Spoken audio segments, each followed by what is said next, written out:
I don't believe in God. I don't believe in the Easter Bunny. I don't believe in chakras. I don't believe in what? whatever. The Easter Bunny? Yeah, which one of those is what? Yeah. What about Bunny Day, Max? I believe in bunnies. As stated, I believe in bunnies, the power that bunnies hold.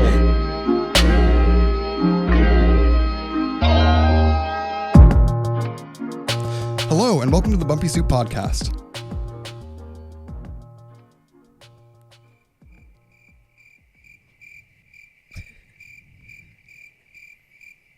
I'm Alec. I'm here today with Emily.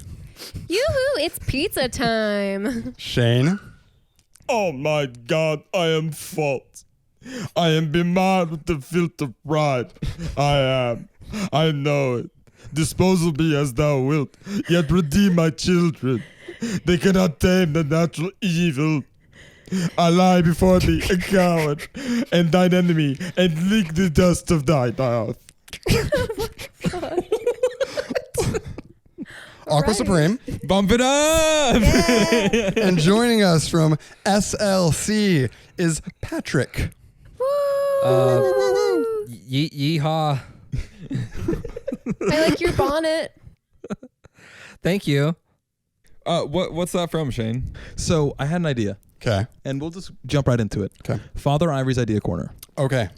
So that is a portion of one of my favorite monologues of all time.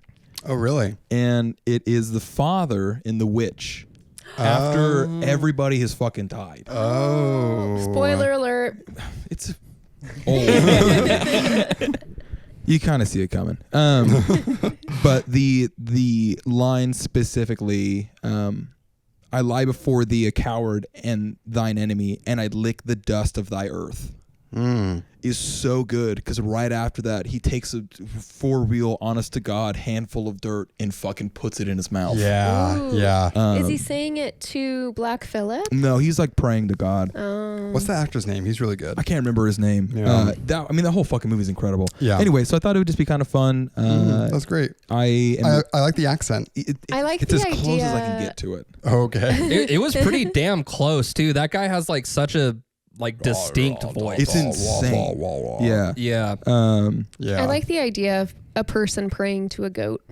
Yeah, it's kind of fun too. I like when Yeah. they eat the dirt. That's fun. Is there like a Disney movie or something where someone's praying to a goat? Or maybe it's like the caterpillar. They have a Hercules. Disney movie the where they cricket have in someone praying Mulan. to a goat? I do not think so. It'd be in Hercules if there was one. Yeah. Yeah. Our friend Brad, who you've met, went to Vietnam on a vacation, which we'll need to have him on soon so we can talk about it. But I guess they have... They're praying to goats out there. He went on a boat tour, and one of the boats that they visited had this deity aboard. Oh, yeah. cool. And yeah. he was a chicken. Mm-hmm.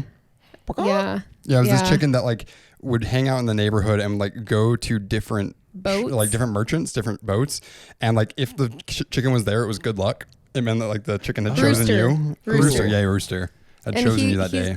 we saw some photos of the rooster on this boat, just looking like extremely proud. Regal. And yeah. Yep. Yeah. Yep. Cool. Jesus is a rooster. Don't fear the rooster. Yeah, that's what they meant. That was the original lyric, actually. Yeah. So he was scared of roosters. Yeah. Yeah, that's more on the nose Exactly, than it is yeah. any sort of philosophical anything. Yeah. Did you have more ideas for your idea corner, or was that the one? No, that was the one. That was it? I thought it'd be fun. a good I one. watch a lot of horror movies, and that's kind of like my main thing I like to watch. And there's a lot of really cool, memorable stuff. But that monologue specifically, front to back, is fucking incredible. But that line, "Lick the dust of thine earth," was stuck with me. It's interesting that you're into horror movies. So me and Maddie talk about this a lot because she says that like horror movies oftentimes are the ones that are making points. They're saying something about society, and like Sure. the monster or whatever it is that they're fighting against, that's supposed to be what's it called? An ambigram. Yeah, exactly of something in the real world. An allegory? Is that what you're thinking? Yeah, exactly. Yeah. Okay. Yeah, but I like am not a big scary movie guy just because like in general like I don't like scary music either. I like music that's hard, but like if it's trying, I don't like feeling scared. That's not really something I go out for. Just those two pieces of information. What's your opinion on that? So I think that my love for horror comes from being exposed to it way too young. So like the first movie that I remember watching is the Blair Witch Project. And I was 5 or 6. This boy is fucked up. Perfect age. And that same weekend, I also watched Stephen King's It. Okay. Oh, okay. Yeah, and so like, obviously it's scary. Both those movies are fucking terrifying. Even now, as a grown man, I could watch the Blair Witch for the 20th time and like still go to bed, be like, you know, Creepy. And so like, I think that my early experience to horror kind of shaped the fact that I love horror so much now. I also think that like there's something kind of nice to balance out the funny, goofy, go lucky kind of attitude that I have with like, oh yeah, the only movies I like to watch also are like scary movies, horror movies. So it is more about the content, more about like the fact that it's supposed to be scary than it is necessarily about like the point that they're making overall. Yeah, I mean, I think that like there's cool stuff to be talked about in horror, right? And the symbolism and stuff like that, and allegories and things. And I think that is cool. But like, really, what I love is just like scary shit, like being scared for a little bit. Interesting. Okay. Yeah. What's the scariest movie you've ever seen? Oh, that's tough, man. I mean, technically, I would have to say the Blair Witch Project because I was so young when I watched it. So like, what has affected me the very most is definitely that movie. The Taking of Deborah Logan is fucking horrifying. Okay. That movie is really, really, really scary. It's like a cool mockumentary style. It's about a woman with sundowners. What is sundowners? Or like dementia, kind of. Okay. So that's a really, really good. It's kind of found footage, but it's mostly mockumentary. I was like Sundown Town mixed with Down syndrome. No, so Sundowner. I was trying to, Real quick, Yeah. Mia is resting her head on my shoulder right now. Oh, that is truly wonderful. zoom in on that. Yeah. Anyways, No, sundowners is like it's like a old person disease where they're like normal, and then as soon as the sun goes down, they like switch and are like violent. Is that real? Yeah. It's not like super common, but like it is. I think it's also like an insensitive way to describe it, but like it is like a thing yeah. I wonder if people like that like choose to live in Alaska because where it's just always down. well, it's always sunny. Well, except for part of the Or maybe half they the choose to live year. in Philadelphia. yeah, where it's always sunny, of course. Yeah. Yeah, no. So I think The Taking of Deborah Logan is an absolutely horrifying, terrifying film. It also, I think, kind of grapples with some things for me personally about my, not to say fear of getting old, but like my desire to stay young. And it's like, it's posed initially as like, oh, this is just like an old person getting old with a dementia. And like her life is kind of crazy and falling apart and weird because of it. And that's really scary in itself. And then you get to the actual what is truly happening, and it's so much worse than that. Have you seen The Beach That Makes You Old? Yeah, of course. Is that scary? I think that in a totally different way, yes. What I was thinking the whole time is like, oh, you should like get tattooed and pierced while you're there, because it would take no time to heal at all. Yeah, that's the best use of rapid age progression for sure. Hey, for me, There's not a lot of other good uses. So I guess like if you find any good use at all, like that's a win, you know? yeah. I mean, what am I gonna do? Fucking have a kid on accident? Yeah, you could go live in like a retirement community. That's true. I could come out of it. Go to Yeah. the beach that makes you old just so you can go get that. Well, sweet We gotta 65 and turn over deal. 55. Well, you know, like you're trying to be a swinger and you're like, there's no young swingers, so I'm gonna go to the retirement community. Yeah, all these fucking poly kids. Yeah, I want to get to those OGs. Dude, I'll tell you something. Yeah. There are young swingers. They're on Carnival cruises, dude. That's the thing. There's a whole code for it. You put like a pineapple sticker on the Yes. door of your cabin. That's like the code. Damn. Yeah, That's amazing. We found that out and had to throw away some pineapple clothes. I was gonna wear pineapple socks. I have a pair, Oh yeah. but I can't wear them anymore. No. Yeah, don't wear that shit on a Carnival cruise. No, I'm not gonna ever make that. Or at the beach that makes you well, old. Now I know. Yeah. You're just on yeah. a cruise slamming down pineapple and you get all these youngins coming up to you and you're like, what is going on? Dude, a couple of jobs ago, I had a coworker that wouldn't fucking shut up about how pineapples meant you were swingers. He's like, "Do you like pineapples?" He's just coming on. like, you. dude, He's shut just the sexually. fuck up. He's just sexually harassing you. Yeah. I think that was it. Yeah. This puts a whole new twist on the pineapple pizza conversation. Oh no. Yeah. Personally, I am pro. Me too. Yeah. Yeah, I'm not Yeah. a swinger, but I do like pineapple on my pizza. Yeah. It depends on my mood. I think it's because of how strongly anti-Italian we all are. right. Yeah. How far removed can we get from like a traditional pizza? Would you put a pineapple on an Italian? Would you download a car?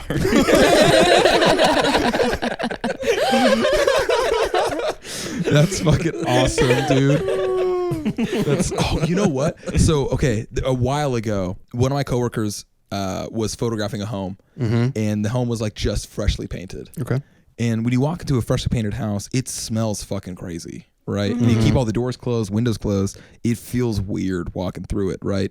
Because you're not getting enough oxygen. Yeah. And you just reminded me, I'll have to find it and give it to you.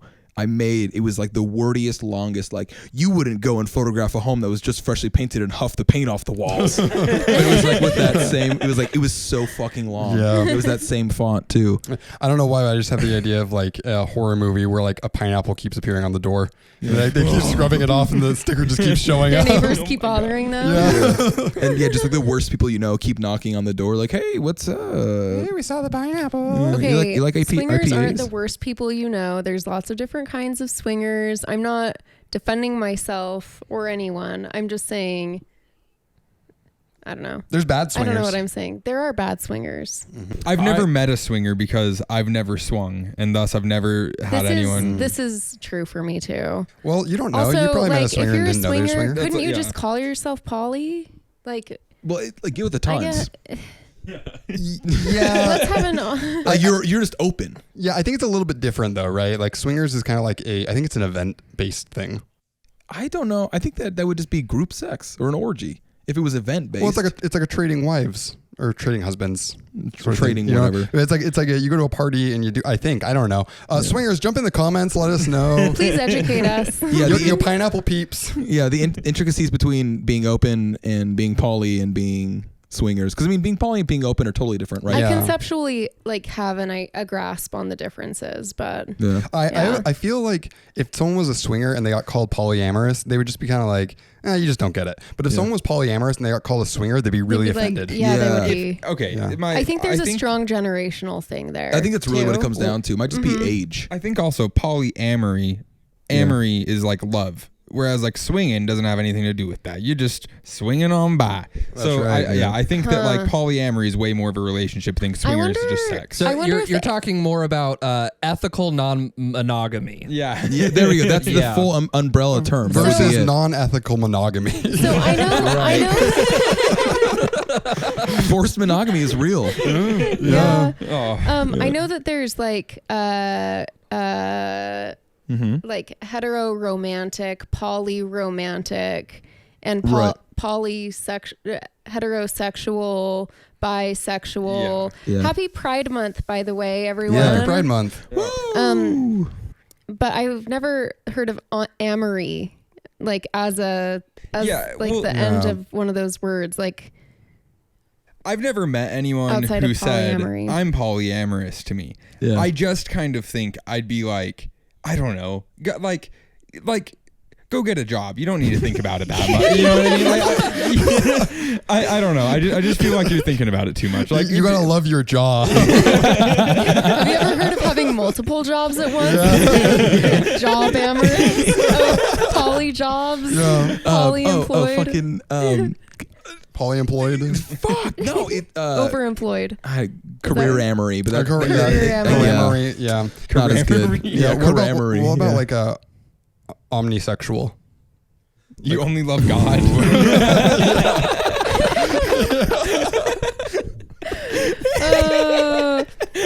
But regardless of your sexual or romantic or whatever preferences, I respect think to if you're a you, swinger, you're the worst celebrate it, person. Fucking If you're a Yeah, swinger, you're 45 for sure. Like, ask yourself important ethical questions and make sure everyone's on board. But otherwise, do whatever the fuck you want. Do Yeah. whoever the fuck Are- you want. Or Our don't Twinks era is over. Our swingers era just started. I was gonna say you're gonna have to go through and bleep out every time we say swingers. Bumpy Soup takes on the swingers. Yeah. What would be like a slur version of swinger? Polyamorous. I don't know why, but I immediately thought sock.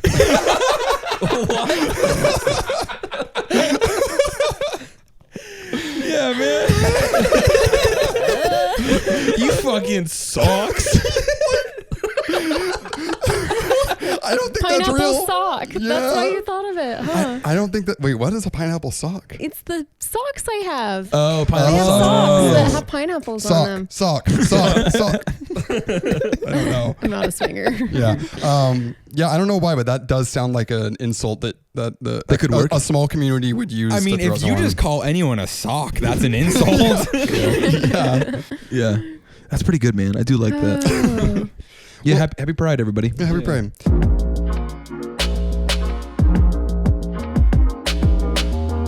Hey, you know what? This is the first time in 10 episodes that all 5 of us are here. Yeah. Yeah. Patrick and Shane are reunited. The Hyena Boys. Hey, buddy. Gretchen's going to have no idea what the fuck is going on right now. Wait a second.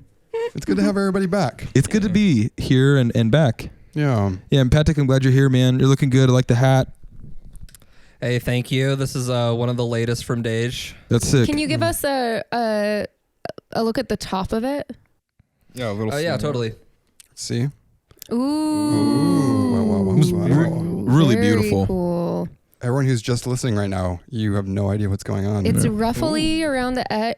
It's like what a beanie would be, but it's looser on the edges, and so it looks like a flower is enveloping Patrick's Like a mushroom. sweet It head. gives me Animal Crossing vibes, kind of. Yeah. Yeah. It also has a ton of pineapples on it. No, that's not true. Yeah, I feel like you're going to try and sell me some like herbs or essential oils maybe. Yeah.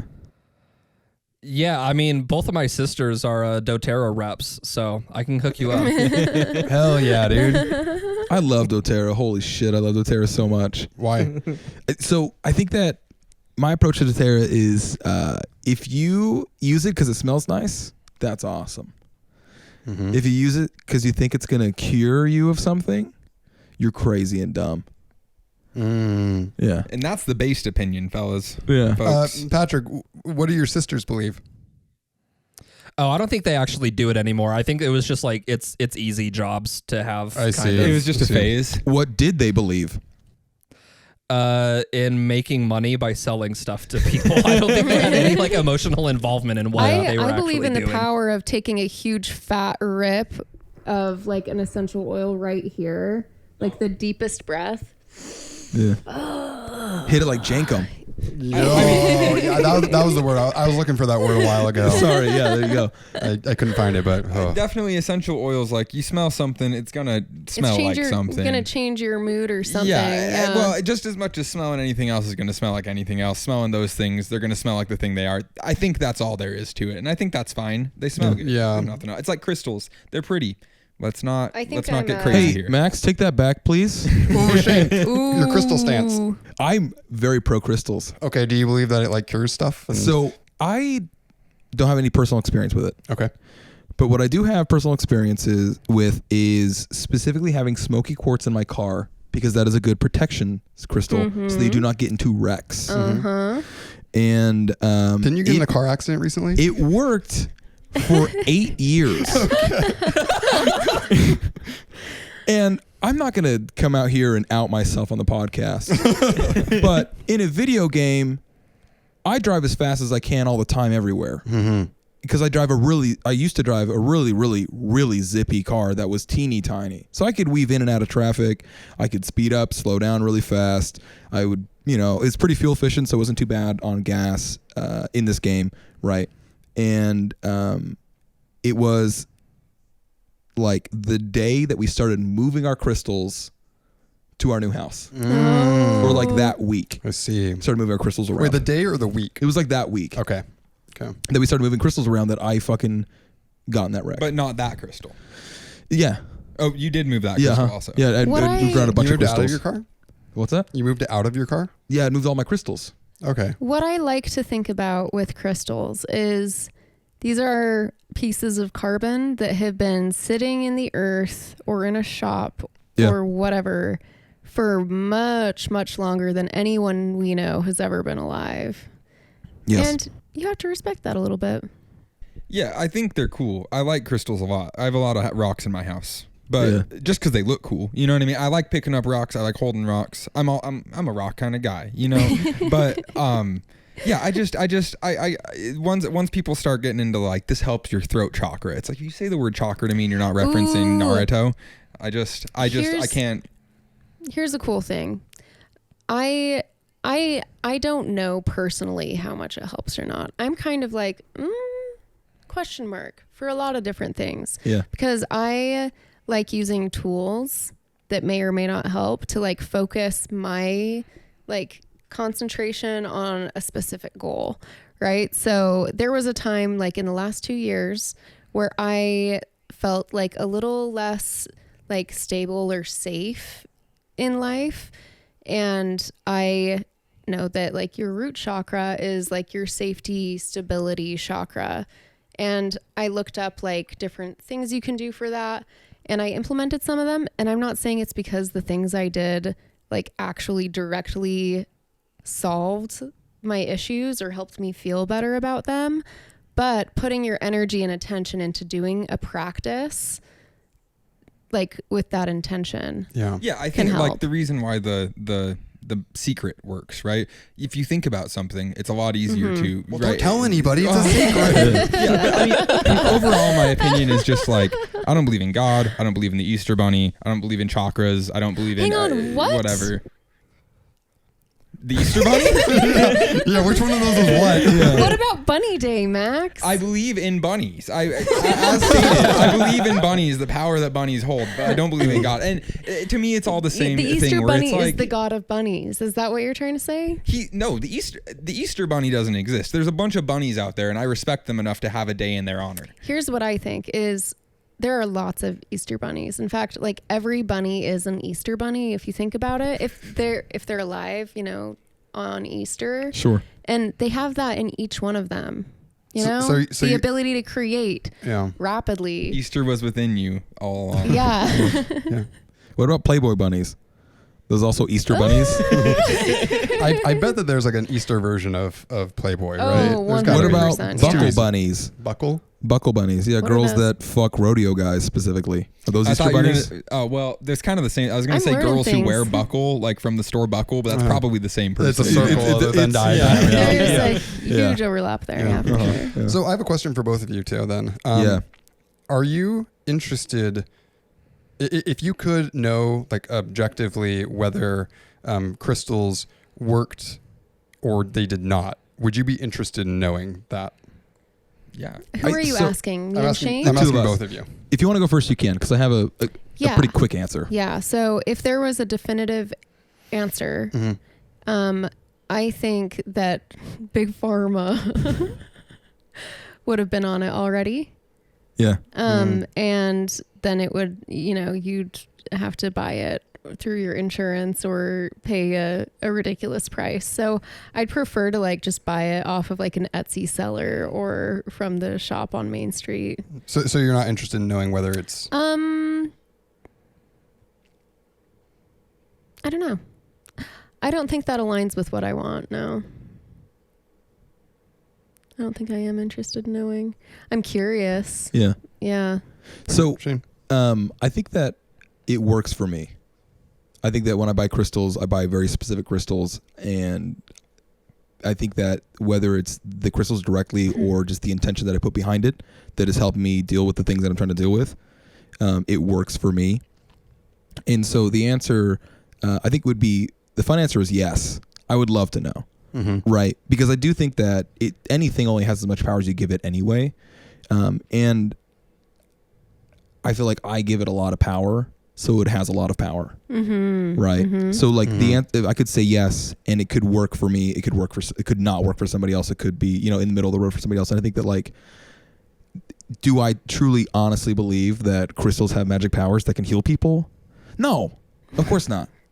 But I do think that it really helps me with setting intentions and goals and like just like having like a visual reminder. Physical like The Secret. reminder. Exactly. Right. Exactly. Yeah. So like, you know, and is it completely happenstance that I never got in a wreck in that video game when I drove the way that I drove? Potentially. Was it the smoky quartz? Potentially. Or maybe you saw the smoky quartz like on your review mirror and in the it game subconsciously reminded you to be just a little bit more cognizant. Yeah.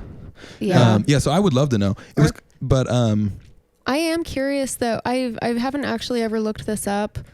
I wonder if there have been like studies done. I think there have been some. Crystal? Well, yeah. so you hit the nail on the head with like, there's like so many scientists in the world, and there have been for so long, and they're all looking for jobs. And there's a bunch of people out there with a bunch of money who own pharmaceutical companies who have paid them to go out and try everything to make money. Yeah. Like if there was money in it, they'd be making money off of it. And I think that like one of the things with crystals that like, I think like just the worry that I have with it is that it very, very much aligns with this like eco-fascist idea of like, oh, don't trust the scientists, don't trust schools, don't trust academia, and like because it's this homeopathic thing, what you talked about, right? It's not, which like it's that doesn't thrown mean into that a bigger generalization. it doesn't mean that pharma is necessarily right, but not trusting professionals is proto-fascism, right? It's I the think first step to it. another thing too is like I think you'd have a really hard time studying crystals because people already have strong ideas in their head about crystals, right? whether it's pro and or against. I think the biggest power that they have is like your like willingness to use it as a tool. Yeah. It's not that they actually have a power. You kind of charge that item The with power power within. yourself. Yeah, It's the you. power You are the within. Easter bunny. If you're using it like the secret thing, or if you're using it to set intentions or whatever, that's fine. Yeah. Just, you know, don't go telling kids that they're mad. I just know I felt a lot of like resentment towards people who like made me believe in like special things like that when I was a kid, and then growing up, I'm like, that's not. What's it called? Consecrated oil, Yeah, perhaps? exactly. Stuff like that. And like, what about consecrated dabs? sick, bro. Let's go. Dude, that shit works. Yeah, that's fucking awesome. I would stay away from it personally. Yeah. What's everyone up to? I got a couple things. Sweet. Yeah, go So first. Firstly, so I was on Instagram and I found a really, really cool Instagram page called Kia Soul _hate clan. Yeah, dude. And they just post about hating Kia Souls. One of the main things that they do Hate clan? is How is clan spelled? CLAN. Okay. Yeah. Let's see. Good here. question.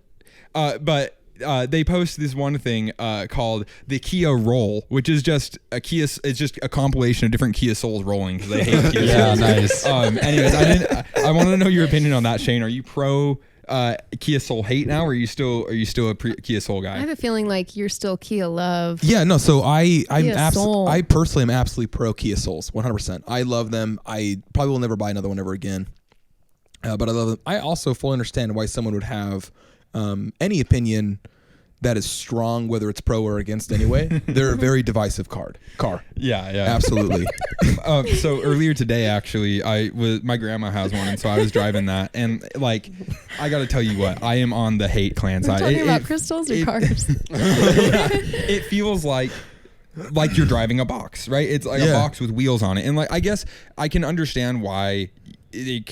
I guess maybe if I just wasn't used to driving the cars that I'm used to driving, I wouldn't mind it. But just going from the car that I've been driving to driving that was like, I feel like I'm going to tip over in this car. This is insane. But Weird. It just like, it was so boxy. I feel like it didn't like, when you turned, it felt like turning a box. Yeah. Anyways, I don't know. It felt weird to me, but Turning a toaster. also the chair it like hooks you in. It really bucketed. But Yeah, man. I mean, I in that game fucking whipped the shit out of it, dude.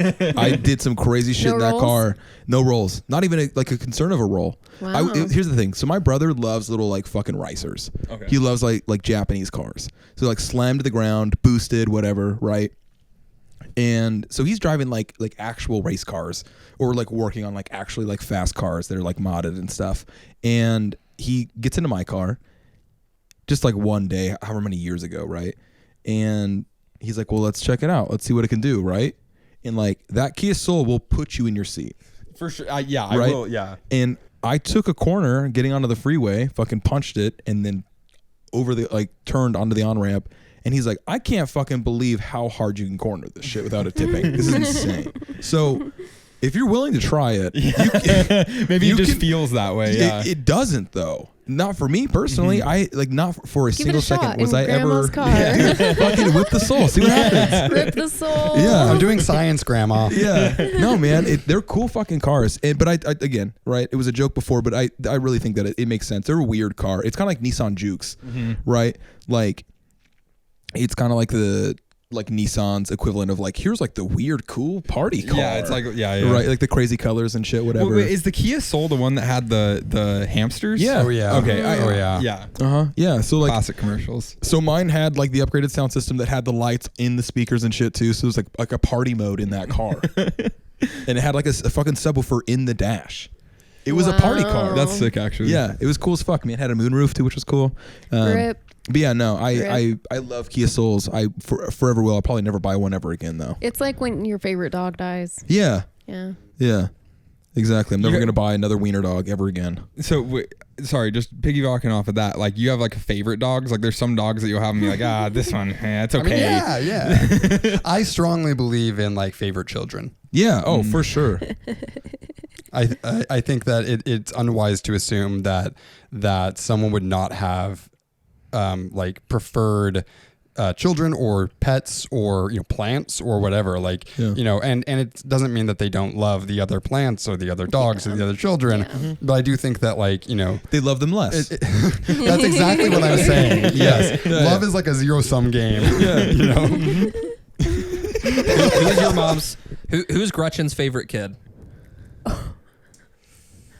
Gretchen, go ahead and jump in the comments. Yeah, let us let's know. hear it. Only she can answer. Do you have a thought? Do you have like something you would think? Because I know who is the favorite of my siblings. Who's that? My sister. Oh, really? 100%. Without a fucking doubt in my mind, it's my sister is my mom's favorite kid. Really? Absolutely. Yeah. Yeah.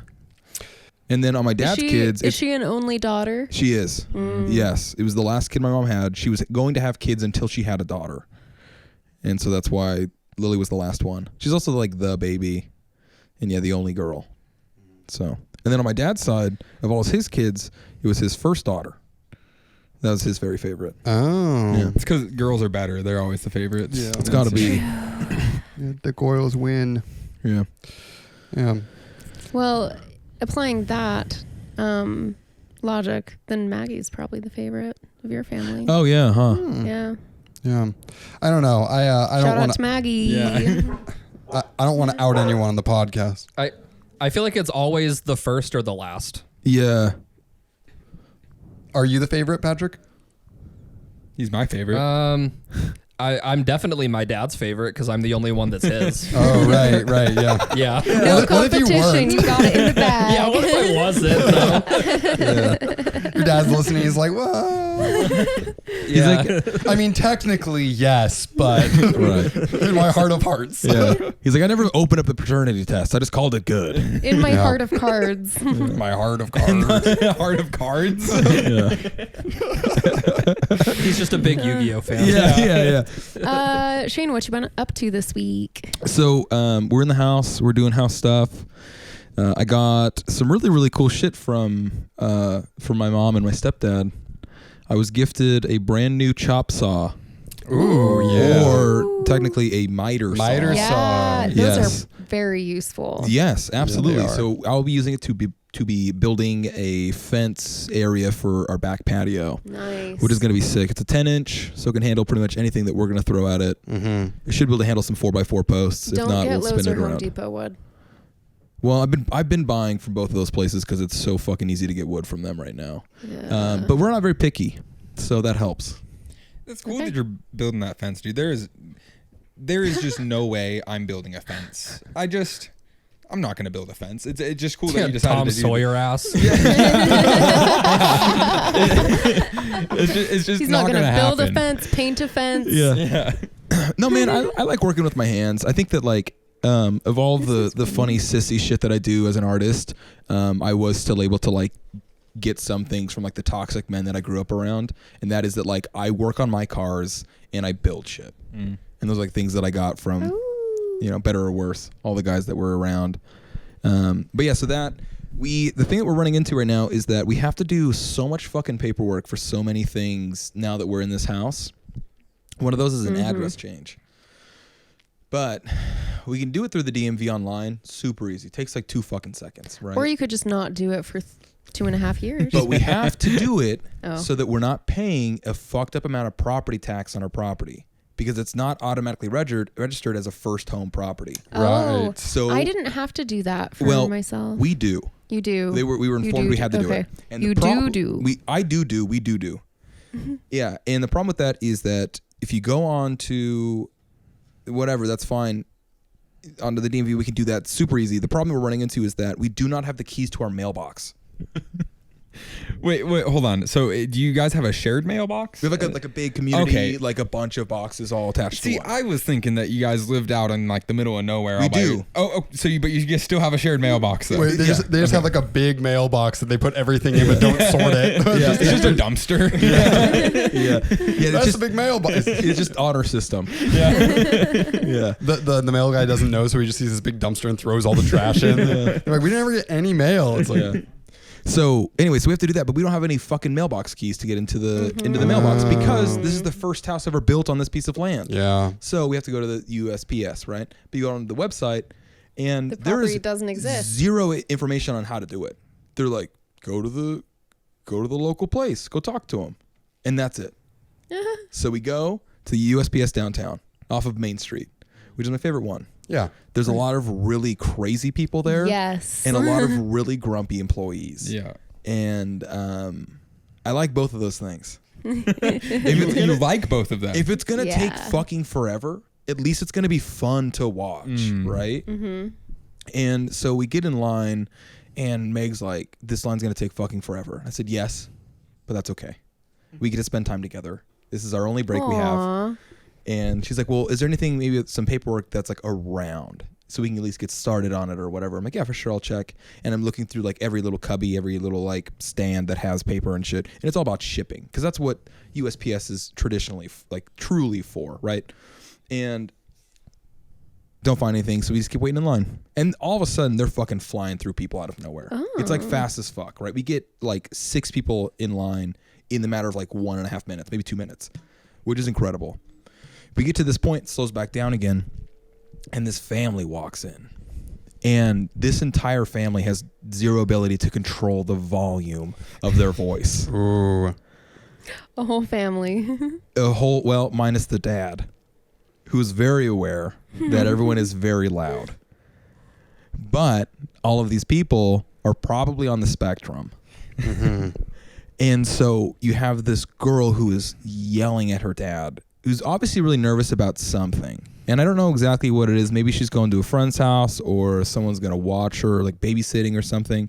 And she just keeps bringing up, well, what if they get sick? And he's like, well, they're not both going to get sick. And then it's just scenario after scenario after scenario of both of them getting sick, right? Of like, well, what if one of them gets pink eye and then gives it to the other because pink eye is really transmissible? And he's like, I don't think that they're both going to get pink eye, and if they did, then we could figure it out once we get there, whatever, right? And then it's just the same thing over and over and over. And it's awesome because she's bringing up really great points. It's things that I've never even fucking thought about before. Yeah. Right? And all the people around us are very annoyed because it's taking a long time again after the quick break of it being really fast. And then there's a girl screaming behind them. I bet that's his least favorite child. I don't know, man. Maybe. But yeah, so I've just been thinking about just like getting pink eye and then everybody getting pink eye, and this girl being completely lost in the world now where no one can take care of her. I was fucking right. Everybody got pink eye. Yeah. And then it reminded me of the time that I've never had pink eye before. I asked Meg quietly so that they didn't hear, because I'm like, have you ever had pink eye? She's like, I don't think I ever have. And I said, I haven't either. But there was one time in 2nd grade, I had a buddy who got pink eye, and it was really bad and gross. But he came to school anyway, and he's like, dude, Shane, if they see that I have pink eye, they're going to send me home. and I don't want to go home. So like, can you just like stand in front of me for a minute? Like, well, and I was like, yeah, of course, bro. Aw. And so I did. I would His sit. home life. I went and stood in front of him. Yeah, it was unfortunate for sure. Anyway, way after the fact, I was thinking, what's more fucking suspicious? A kid who like maybe is just being completely normal, or a kid who's like trying to hide half of his face, and then his buddy is standing in front of him also trying to hide half of his face. Yeah. So I've just been thinking about pink eye all week. Oh. Interesting. Yeah, that, and then trying to change it. We also, at the end of the story, we didn't get to change our address. We didn't get that's our a mailbox bummer. keys. We didn't go to the right USPS. We had to go to a different one, whatever. And it's been the whole fucking thing. But I got a bit idea, which is that Oh, like sweet. it's like guys get stoned and like go somewhere, and then like people realize that they like look at them, they're like, oh no, I have a pink eye actually. Yeah. yeah, it's an infection. We just all share one pillow. It's bad. Yeah, it's bad. It's gross. Yeah. We're into farts. The pillow goes in the center of the bed, and they all lay around it like around it. spoke Yeah. and wheel. Yeah. Yeah. On a California A Hub and circular spoke. bed. Hub and- Yeah. yeah, hub and spoke. Oh. I feel like that would be a good shot to get in a good show. It Is would. all of us, laying there Yeah. on Little one aerial pillow. shot. And then you find out that they actually do have pink eye. Yeah, in real life, you guys get pink eye. No. Yeah, that honestly just feels like that'd be like what polyamory is. That's what I imagine it is. Ah, full circle. You have to really coordinate, like to the third. What is that math thing? To the third. Yeah. A Squared. Cube. Or Cubed. cubed. Sorry. Or Yeah. whatever. The other one. The next one. Yeah. I'm imagining whoever brings pink eye to the orgy is the sock. Yeah. For sure. I found out about this cool hike in Utah that exists to this place that's really cool. I'm trying to figure out how to reveal this in the best way possible, but the place that you're hiking to, when you arrive, you see Long Dong Silver. And yes, this is its real name, and it's a hike in Utah off of Highway 24, just like up kind of by Beaver. Oh, yeah. And I have some pictures here to show you Yeah, guys. show a picture. Of We'll put it up on the Long Dong screen. Silver. Yeah, Long Dong Silver. Oh wow. Yeah. It's like these two big spires. That's Wow. really something else. Wow. Long Dong Silver. Dual dong. Show Patrick. Show dong. Can you see it? The dual dong. Yeah, no, that's tight as fuck. Yeah, Long Dong Silver. Anyways, That really make a man insecure. yeah. There's like all these geologists that are like, we can claim it something different. They're like, no. Honey, Are you kidding me? Honey, We finally got it. honey, we can go on any hike you want, but not Long Dong Silver. I'm not having fun anymore. This hike sucks. This hike's fucking stupid. It's like not even that. It's just like a dick. It's not even that big, honestly. Like, I've seen bigger rock formations. I've seen way bigger rock dicks before. He's like, take a picture of me, and then he does like the close up to the camera thing, and he pulls his dick out, and he like it's like So when it's you're bigger? like Measuring holding up it, the yeah. Eiffel Tower. Or whatever. Yeah. Yeah. It's like the same size. It's kind of like that. Actually, never mind. That's fine. I was gonna say it's kind of like that. There's a episode of I Think You Should Leave, where it's horseback riding with small That's, dicks. that's what I was referencing. I was I'm not having questioning, fun like, is anymore. that Yeah. Is that a I think you should leave thing? I think it is. Yeah, Patrick. Fenton Stables and Horse Ranch, where the horses are hung like you. Perfect. Yes. Really quick thing about horse riding is that one time I went horse riding to like a thing with my grandma, and my grandma's wearing flip flops, but she's older, and so she's uses different terminology. So she goes to the guy, she's like, "Hey, Thongs. I'm wearing a thong. Is this gonna be a problem?" And the Yeah. guy's like, Shouldn't be anything. It's already riding up. Can't be that much big of a deal. "If you can already handle it, then." We have an aunt who's from Australia, and so that's what she calls them is thongs. And I always thought that was funny, just saying thongs. Like, We have an aunt from Australia. What did they call thongs? That's an Australian Right, thing. right, That yeah. is an What was that, Australian Patrick? thing. What was that, Patrick? What do they call thongs? Maybe Flip-flops. a G. Flip flops. No. Gotcha. What do they call underwear that are thong flip underwear? flops. That's not flip flopping anywhere. It's probably like Is it a G string? it's probably like stringos. yeah. Stringos. Stringo. I think the idea with calling flip flops thongs is that they do the same thing thongs are. Okay, They split that. say- So I think thong. Say it's the same flip word. flops thongs 10 times fast. Flip flop thongs. Flip flip. Ah. I'm bad at those though. Wow. Someone Me else too. gotta I'm try. not good at Flip either. flop slong. Ugh. No, I'm not Slonk. gonna do it. Slonk, slonk, slonk. Real quick. Yeah. Long thong silver. Oh, nice. Little For the gender extended bender. butt cracked woman. Got an ass like John Or Lennon. man. Hank Hill ass. Or man. Patrick, happy Pride Month. Patrick, what have you been up to this week? Well, it wasn't this week, but I haven't been on the podcast in a while, so it's still something kind of new. And the last time I was down there, I know Alec was saying that he really wanted to see Beau is Afraid. And Deja and I both saw that. Ooh. And I'm a big believer that you should know as little about a movie as possible before you go to see it. Sure. And with this movie, I kind of feel the opposite. I kind of wished I had known more about it. I at least wished I would have known that it was over 3 hours long. Holy because when you Yeah. because like when you God go damn. to see, I'm okay with long movies. Some Yeah. of my favorite movies are like Lord of the Rings. Like I am very okay with long movies. I'm also very okay with movies that don't necessarily make any sense and leave you very uncomfortable and confused, but not when they're together in the same thing. I was like kind of mad by the end of the movie. I was like, fuck, dude, I want to go. What the fuck? What did you think of it besides being mad about the length / uncomfortability? I did think it was really good. There's like a really neat section in the middle of it where there's like a play in the forest and it's like very like dreamscapey psychedelic. That was amazing.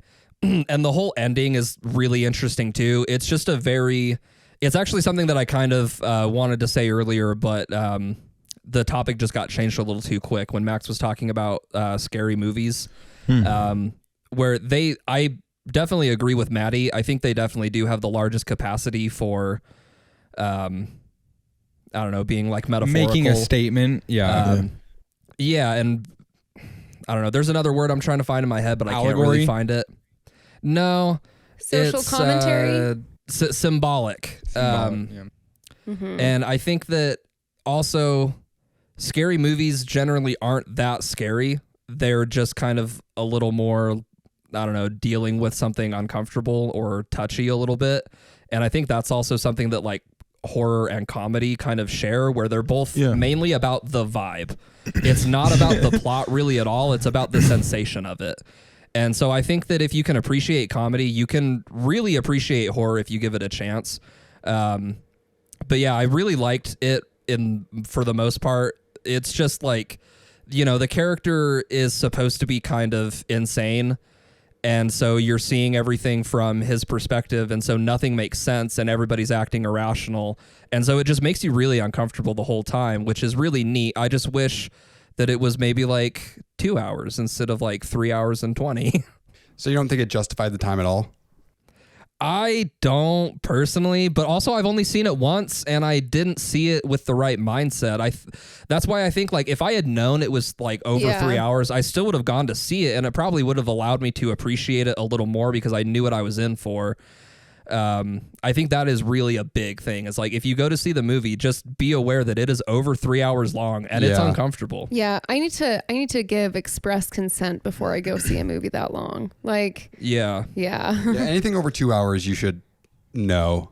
You should know for sure. Yeah. It's interesting that you say you think you should go into movies without any prior knowledge, so like that makes sense. I also, though, I know that like when I was like a kid growing up, I went and saw like a couple different Shakespeare plays. And before you go and you see something like that, you're supposed to know the story because you're not watching like it's assumed that you would have known the story, Shakespeare stories before. You're interested in their interpretation of it. And some of that is kind of carried over, but also like with normal movies also, I have a really hard time. A lot of times when I finish a movie, I'll walk out of there and be like, I don't know what just happened because I'll like miss a lot of things. Just I'm not really good at interpreting stuff a lot of times.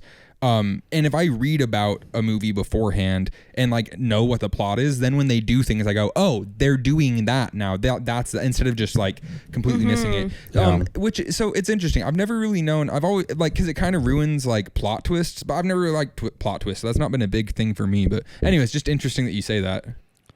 Well, I think it's in like the most small brain, minute part of like knowing about a movie, you know, like you see a trailer and you see like a part of the movie that's happened. And then like towards the beginning of the movie, there's always like that like first act thing where like, oh no, they almost die. But like, you know, they don't die because you remember that part from the trailer that they're all there. And so like in a very small way, I think that is kind of the thing, but it's also a little bit like when you were talking about listening to an album review before listening to it, I feel like knowing too much about a movie before you see it can influence how you react to the movie when you do see it. For sure. So I was thinking of like going into seeing a movie knowing nothing about it. I've only done it a couple of times because I love to ruin the whole movies for myself before I watch it. Because for me, like I want to watch a movie That you know you're going to like? Kind of, but I also want to watch a movie for the sake of filmmaking. I love watching movies to be like, oh, cool, like what sort of storytelling devices are they using? Like why are they doing certain camera movements, things like that. Like I like watching Go ahead. Also that is, I think, where horror shines a lot brighter than other movie genres for sure, is in like the actual filmmaking aspects of it. It definitely can, yeah. And so there's two movies that come to mind. One that was a good experience, one that was a bad experience of going into watching it knowing nothing. The first one was Dark Skies, which is with Natalie Portman, I think. It's probably like 15 years old at this point. I went into it knowing literally nothing about it. I just knew that it was a horror movie, and I was like, sick, cool. Halfway through, you find out it's an alien movie. Nice. And it fucking rocked my world, and it made the whole movie experience that much better. I was like, holy fuck, this is an alien movie. That's so fucking sick. Right? The next one was the movie that just came out, and I can't remember what the fuck it's called. That's a name. And it's about the woman that lives under the Airbnb house. Barbarian. Yes. I went into that knowing literally nothing about it. Well, that's a spoiler. And it's old enough. It's like 3 months old. Okay, no, it's not. No, 3 it's months. like a year. It's like a year old. Anyway. What? Okay. You find that out almost immediately. haven't Okay. seen it. Anyways. Here's the thing. I went into it knowing nothing, and I think that had I known what it was, I wouldn't have watched it. And so when I finished it, I was like, I wouldn't have watched that movie had I known. And I am now like, it was fine. Like it was cool. There was some good stuff, some lame stuff, whatever. I think overall it was a cool movie. I probably gave it like a 3.5 on Letterboxd, but that was like, I think had I looked into that movie, I probably wouldn't have watched it anyway. And if I did, I think that I would have like maybe appreciated what they were doing or what the point was a little bit more. So that was like my bad experience of it. All right. Well, at least it's like you've tried it out twice. You've gotten mixed results. Yeah. So at least it's not all bad. Yeah. Have you seen Infinity Pool? No, that is a movie that I'm going to go in completely blind. Yeah. Well, okay. Well, you should. But if I can say one thing, it's Absolutely, really go ahead. good. It's really If I can say one more thing, I think that there's a recent trend that I kind of like, that I think Barbarian and Infinity Pool and Beau is Afraid had a little bit of in too. Is it where men who horror play movies women with are giant trying tits? to make sucking titties scary? Yeah. Which I kind of appreciate. That's the only thing I know about Infinity Pool. Yeah. Well, great. So I didn't ruin anything for you, No. but I do like that is horror a trend thing? that I has thought started was just- happening. Like, I love that we can try to make this a little scary. Yeah. Well, as you all know, I'm a big titties guy, so yeah, I'm looking forward to it. Yeah. Yeah. A little spice in your. A couple things I was thinking. One, Barbarian is directed and I think written by Zach Kreger from Wise Kids You Know. Yeah. Oh, Which is interesting. Oh, what? Yeah. Crazy. Yep. He did Miss March and then he did Barbarian like 12 years later. Holy shit. Yeah. Second thing is, do you think there's like a time limit on when spoilers should be kind of allowed? Yeah, I might have. immediately. I might have spoiled that one. No, this No, is not my for opinion. me. Oh no! If Don't worry. Don't beat If yourself you're a up about it. person and you've seen something, if I say, "Oh, there's a really cool riff in this part of this song," am I spoiling it? No. What? If you're gonna watch it, then watch it. I If you're think not that's gonna watch fundamentally it, different from like a movie. No. I think it's fundamentally every different from a narrative. Every single person on Earth has the right to start watching Game of Thrones, not knowing. Let's bleep that Okay, out. That's the point, you know? Maybe, but this is the deal. They had that right back in like 2008. If I want to talk about Game of Thrones now, like that's so on you. You know what I Right, mean? this is Like the that- conversation I'm saying is that, like we passed that point where like at this point, yeah, like you know it, like you've had the opportunity to, but What's that time horizon? Is what we're asking. Well, I think if you take it from like the approach of comedy, it's got to be at least 20 years. What about? But by the time Yes. SNL makes a spoof of it, you should have watched it. I think it varies also by like kind of the thing. If there's a twist, such as the thing, which I think is a twist, or like a subversion or something like that, I think that should be held a little bit more preciously, right? Yeah. Or like a major character dying in some way. Well, but have you ever really had something ruined for you because someone told you what?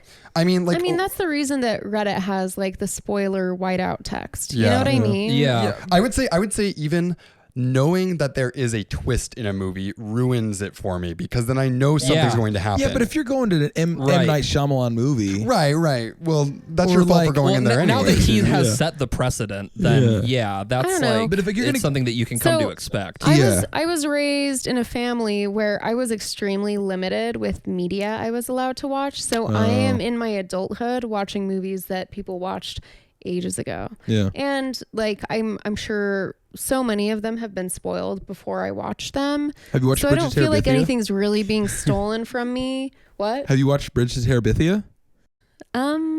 Maybe. I don't know.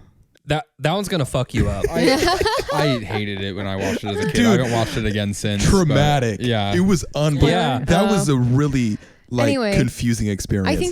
I think it's like maybe a respect thing, but also I don't want to like keep people from talking about important parts of the movie or if TV you show. consume art and then you have a conversation Yeah. about it, Okay, like if yeah. you're And like, I don't can't think hear any about like this. important plot point like being told to me or like mentioned in conversation before I watched like some important movie with a twist. I don't think that ruins the film for people. Yeah, well, I think necessarily. So for me, for example, like I saw a news article about a show recently that I like that I haven't watched all of it yet, where like a new episode had come out and like they had an interview with one of the actors, and like in the headline of it, it says, "I don't think I should have been killed off so soon."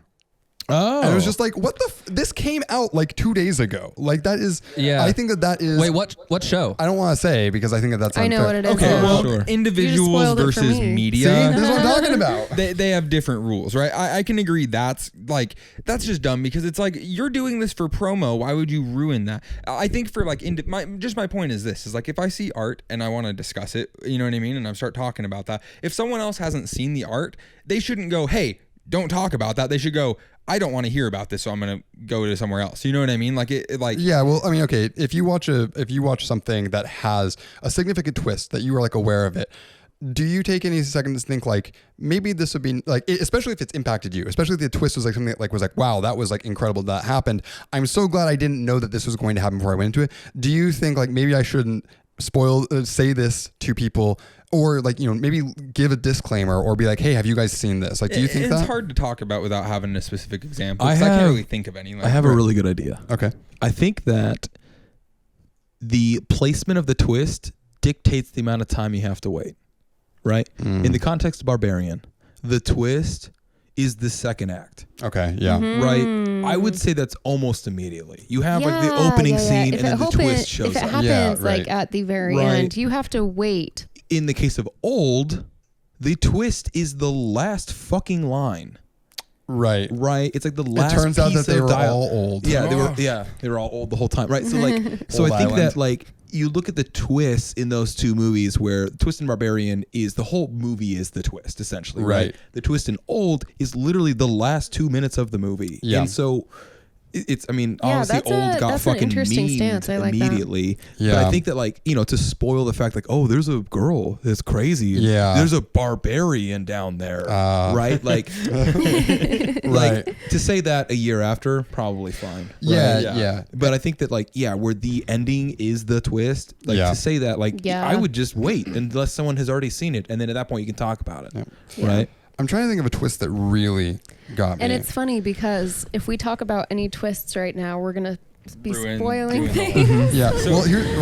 Just really They quickly. were all dead and lost. They were dead the whole time. So one that actually did really get me, and this is pretty old, but I'll still say it's a Game of Thrones one, is the one dude who fights the mountain and then gets fucking eyes poked. Fucking, Yeah, what's the actor's name? Sexy Pedro spear Pascal? guy. Yeah, Pedro Pascal. Yeah. Yeah. Yeah, I think Patrick. I think you showed me that episode specifically. I hadn't even seen like the leading up to it, but I saw that, and I watched video essays about it. Like, it's a really, really good twist. It's really well done. But that was one that was like, oh my god, like that's so good at setting it up. And It's I think I probably have watched the same video essays about it that you have, but why that one is so good is because the entire episode leading up to it, like Game of Thrones is kind of known to be a show where like things go wrong and like plans fail for the main characters, and then they have to try to reassess and get to where they are from a worse place than where they started. Right.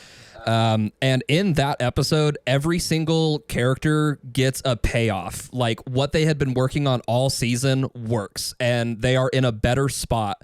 And then that is the last scene of the episode. And you're kind of like subconsciously on this trend of like, okay, things are looking up. Everyone is having things work out for them. Everything's going good.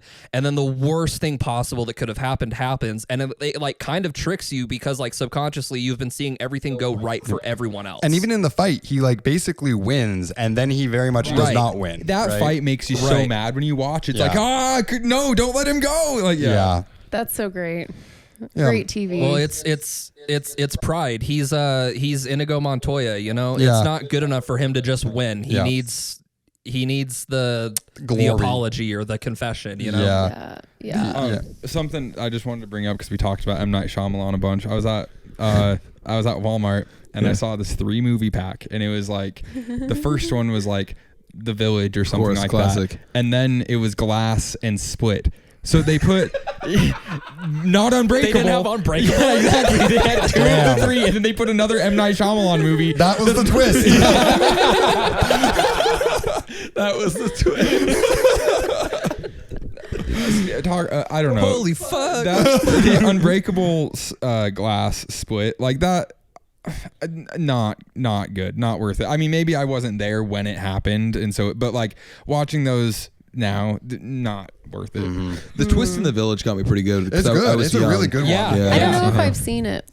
Do you want spoiled or no? Well, let's not spoil it. No, we won't. It's over 10 years old. It is over 10 years old. Is that an Aliens thing? No, that's No? Signs. Oh, I get which those is a mixed great up. movie, and that doesn't really have a It's twist actually in it. almost 20 years This is old. one of the Yeah. things I was going to say about horror movies. Just when you brought that up, one of the things about horror movies, I don't like enjoy partaking in art that's going to make me scared. It's just not something I'm going to do. But every time I have watched a horror movie, it just hasn't really been that scary. And so then it's just kind of been like Signs and like Disturbia and stuff. I was kind of like, these are not that scary of movies.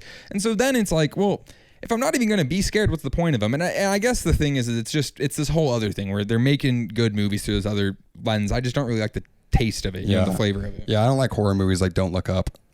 I think that the problem with horror is that there's a lot of horror that sucks ass. Yeah. And it is so much more jarring than like a comedy that sucks ass or like an action Like, flick that if sucks you're gonna ass. burn an image in my mind, at least like add value to why Yeah. you're Yeah. doing that. Well, You know what I mean? one of the reasons like horror is around is because it's a genre thing, and people can make money even if it does suck. Right. because it's historically very low budget. Yeah. And, Well, and the thing also, this is just something that Maddie's taught me is like there's a difference between like horror movies and like slashers. Right? Oh, yeah. Where like slashers are the shit that everyone's talking about. Where like it's made to be bad and it follows a certain formula because that's what people are there to go into the theater and you know what I mean. Yeah. Whereas horror movies aren't necessarily all like that, and they get this Chainsaw Massacre rep. Yeah. Right.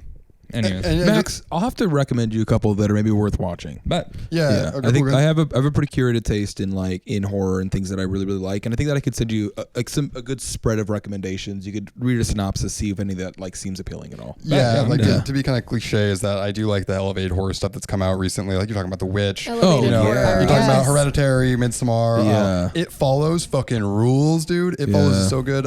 Get Out kind of falls in That's, that. I was gonna ask you about Rosemary's Baby. Is it Peele or is it Key who does Peele. Yeah. Have Jordan you watched Peele. his movies? And Yeah, are I've watched those all three. great? Like, how do they compare to like other horror movies? 'Cause I've heard Get they're Out not is really great. horror. You should watch all of the horror movies he puts out. Like, non-negotiable. Because I know the Yeah. one is like it's like reverse slavery or whatever, right? It's like He might have been like working on that one. Nope or something. I can't You're talking remember. about Us. Yeah, Kind of, yeah. I know that Patrick was not the biggest fan of Us, and I think that it's like not as good as Get Out. And Get Out is much more of a comedy. Well, yeah, I haven't seen Get Out, but I don't really like Us or Nope that much, but so like I don't have like a great opinion of Jordan Peele as like a horror movie maker, but I haven't seen Get Out, which is pretty unanimously considered like, yeah, that's the good one. Yeah, he got a lot of goodwill from Get Out, and I do like Us, and I do like Nope. I think they're both really good movies, but I think that Get Out is like the reason why he is known for being that. And he's so Get Out is the one where they built that entire house and like had the right. That's Nope. Oh, is that Nope? Okay, yeah.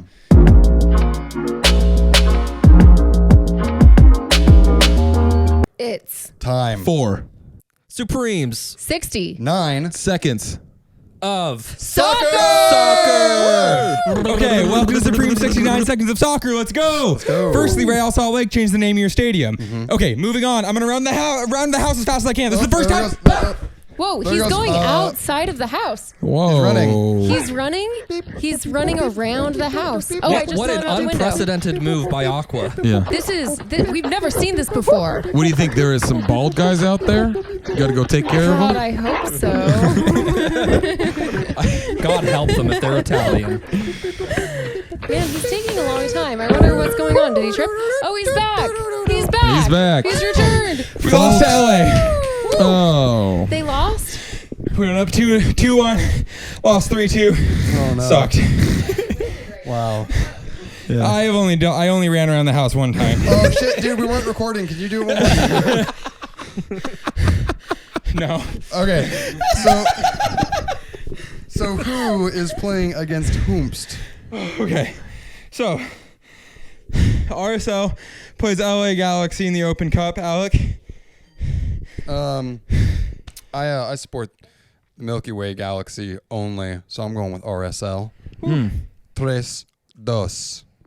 Emily. RSL 1-0. Wow. Shane? You know, I was thinking about what RSL could stand for. And I know what it stands for, but I think that if you said that it was Real Soccer Legends, that would be cool. Or, really quick, Raid Shadow Legends. Yeah.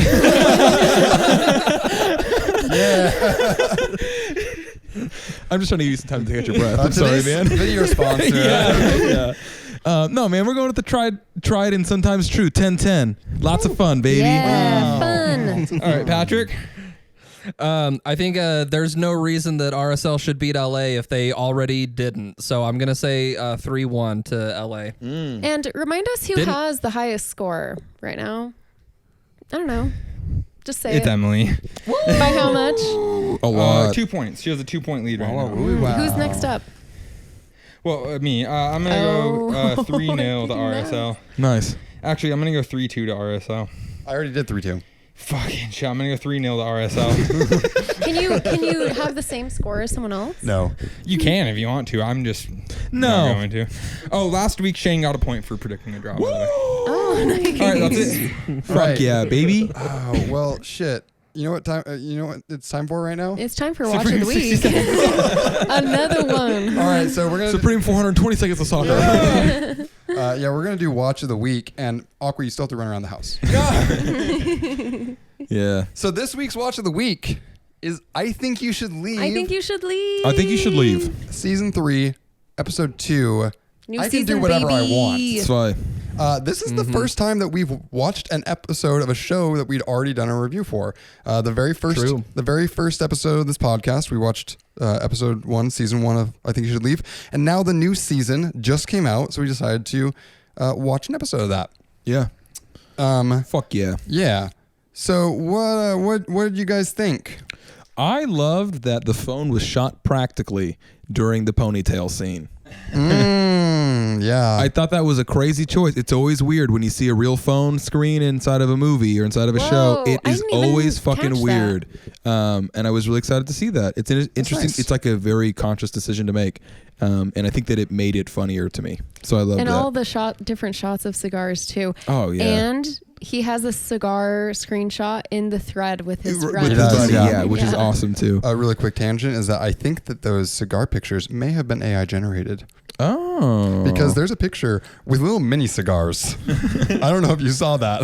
No, I just was. It's got regular cigars and then these little like tiny small ones that look like little pills or something. I think they're called cigarillos. No, they're not the same cigarettes. length. They're short. Yeah. They look like little pills or something. Anyways, You ever, Huh. you ever smoked a cigar and then you didn't smoke the whole thing before? yeah.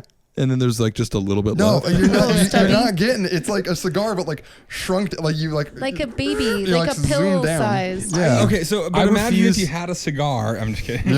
I Okay. refuse to believe that I think You Should Leave would Ooh. utilize anything from AI. I think AI should leave. I think we should find out. We should fact check or just Yeah. find out. Tim Robinson, hop in the comments. Yeah, Tim Yeah. Robinson, Tim. Joe. After you get done doing We some know tray you flips, watch. go ahead and jump Yeah. in the comments. Bang my motherfucking the, line. The first skit in this is the dad game show Game VR show. Awesome. shopping Yes. spree. What were your thoughts on that, Patrick? I do not love this new season. I'm not going to count it off right away because I think You Should Leave has an insane ability to grow on me over time. But I think Tim Robinson has really just kind of like used this whole thing of like convulsing and just talking like this as like kind of a crutch in his new sketches that I'm not a huge fan of personally. The first sketch of this episode I don't really like that much. I think all of the other ones are pretty good though.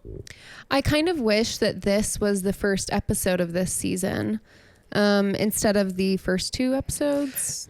Yeah, the Yeah. first Wait, this is the episode is second like episode. whack. I feel like it's like Oh, the sorry. worst one of the Yeah, season, which normally their first episode is like this easily is the episode best 2, not 3. one. Yeah, like Yeah. The first skit of the first episode of this season is probably leans on the kind of Tim Robinson stuff the hardest Yeah. in like a way that made it feel like, oh, that's not. Yeah, I agree. Yeah, except I do like when he's like, "I'll size you up and I'll cut you down," with like going completely against what I just said about how I don't like when he does that one was good. Okay. Yeah, I think it's. I when I was watching this, I kept on saying like, man, you just can't catch lightning in a bottle twice or whatever this phrase is. I don't think Yeah. that's Yeah. But it's because it's like he really did it with the first season and the second season. Even I started to get this thing where it's like, okay, well, I know your comedy style, right? If you would have like added these ones into the first season, it probably would have been fine. But now that like it's not the first thing, it just kind of feels off. And also, I agree with the voice thing. Something I thought was really interesting is that because it kind of makes sense that once he's popular, he'd try to do things that are popular, and so he'd try to feed into some things. It's interesting that he thinks that that's the part that everyone thought was really funny. It's an okay bit, but it's not that good. Well, like when you go on like the Reddit or like any of the like 5,000 like Twitter accounts that are about I Think You Should Leave, a lot of the times those are the things that people think are really funny. So I guess like what I like about this show isn't what a lot of people who are vocal online like about this show. Yeah. Well, it's like the TikTok disease, Yeah. right? You go Yeah. you go viral one time and then you just try to do that same thing over and over and over and over. Yeah, that's why we keep It's talking about like the when Great your Salt Lake. favorite band releases their same album for the third time. It's like, okay, Yeah. I Yeah. liked what you did. I don't want you to do something different because I like what you did, but like, what else you got? Kinda, you This is know? something I was actually thinking about, which is that I think it'd be interesting to see if somebody who watched these seasons completely out of order, they'd never seen the first two seasons, they just started watching this, how they would think about it, right? Because like I think about that too. you know, because I mean, I think that a problem is that this is no longer a novel thing. Like like that, like if you watch that first skit, and maybe not that first skit, but like just the skits here, and you hadn't seen any of the other stuff, I think your reaction to it would be like, this is fucking great. This is crazy. But it's just, you've seen that. You've seen his sort of thing, his shtick before, and now it feels like a shtick. Well, I wonder Yeah. because like with this whole episode. Let me tell you as soon as you're done talking. No, go ahead. No, I'll tell you what it's like. Oh, okay. Yeah, I would just say it's like, I don't know. It didn't really feel like it was that funny, even if there wasn't this. Even if I didn't have context, I didn't like specifically this first one. I was just like, yeah, I don't know. I think Tim Robinson's funny. I didn't really think the skit was that funny though. So I don't watch very much of this show. I've watched like a handful of episodes because we just haven't watched it at our house. So when I knew this new season was coming out, I was so excited, right? And I wanted to watch it with Meg, but she didn't want to, whatever, which is fine. So I ended up watching it with you guys. And you were saying, all right, blah, blah, blah, I've seen this, right? But what I was saying the whole time was, ha ha, hee hee, hoo hoo. Yeah, that's right. That's right. Shane was laughing a lot. The entire time. Yeah. I was having an Yeah. incredible time watching it. Yep. So, Well, like, yeah, go ahead. Tim Robinson and I Think You Should Leave is very funny. Yeah. And it's very, I think a lot of what makes it good is how different it is. It's not really something that you've like seen a lot of before. Like maybe if you've watched like a lot of Tim and Eric, you're kind of familiar with this sort of like absurdist kind of comedy. And I think that's it's easy to appreciate for sure. I think it's just like when you do have the context of seeing the first season, I don't know, there's just something so special about that first season that I don't think the other ones have recreated for me. That makes sense. Yeah, as a casual viewer, I thought this episode was great. I thought that first bit was wonderful. Yeah, I liked the it too. concept of just not being able to control your body when you're in VR is really funny because you are moving like controllers, right, to walk around. Yeah. Yeah. And so the thing that I really liked about this first sketch specifically was I love jokes about VR. I think that's great. I had a tweet that I sent out yesterday about VR that got 2 likes maybe. Damn, dude. Which is a bummer. I thought it was great. But I love jokes about VR. What was the tweet? So I'll be as fast as possibly can be. There is a camera that was designed that takes your geolocation and you like dial in like what street you're on, what time of day, and then you press a button and then it doesn't have any lenses. It creates an AI photograph based off of where you are. I right? saw that. And the caption for that was like, the future of photography is lens free. Mm-hmm. And every photographer who's fucking alive on Twitter is like, no, it's not. Absolutely, it's not. This shit's fucking stupid and like a gimmick and would immediately get old like the next day, right? And so my tweet was, no, the fuck it isn't. The future is 360 cams built into our phones so we can jack off in VR easier. Nice. Yeah. real. Right. So I sent that out yesterday. Watch this today. Fuck yeah, I love VR jokes. Also, a little kid says fuck, which is way funny too. Does he? I have a really quick question. So are you implying that someone gets into VR and then puts their phone up that's shooting in the room that they're in? Yeah. So they're in a VR version of the room they're already in just to jack off? I'm just saying that the opportunity to including a picture of themselves. I'm saying the opportunity to have more custom content created in VR so that we can jack off in VR more is inevitable. I see. I'm saying that 360 cameras are going to be inside of phones within the next couple of years, and people 100% will use that in VR. There's no fucking reason not to. Yeah. That's what I'm saying. That's all. I see. And it's going to be used for porn first. Yeah. Yeah. I Everything is. Yeah. Well, porn leads the tech industry in as far as camera and photo stuff goes. Yep. Yeah. That's why, like, AI companies that are preventing porn are just preventing the future. You know? Exactly. CES 2016, there were VR booths, but it was solely like X-rated booths. CES letters? No, CES. Okay. Yeah, you like go into a little conference room. I didn't do it. I see. And then you go jack off in VR. Yeah. Supposedly. Now imagine you have a phone.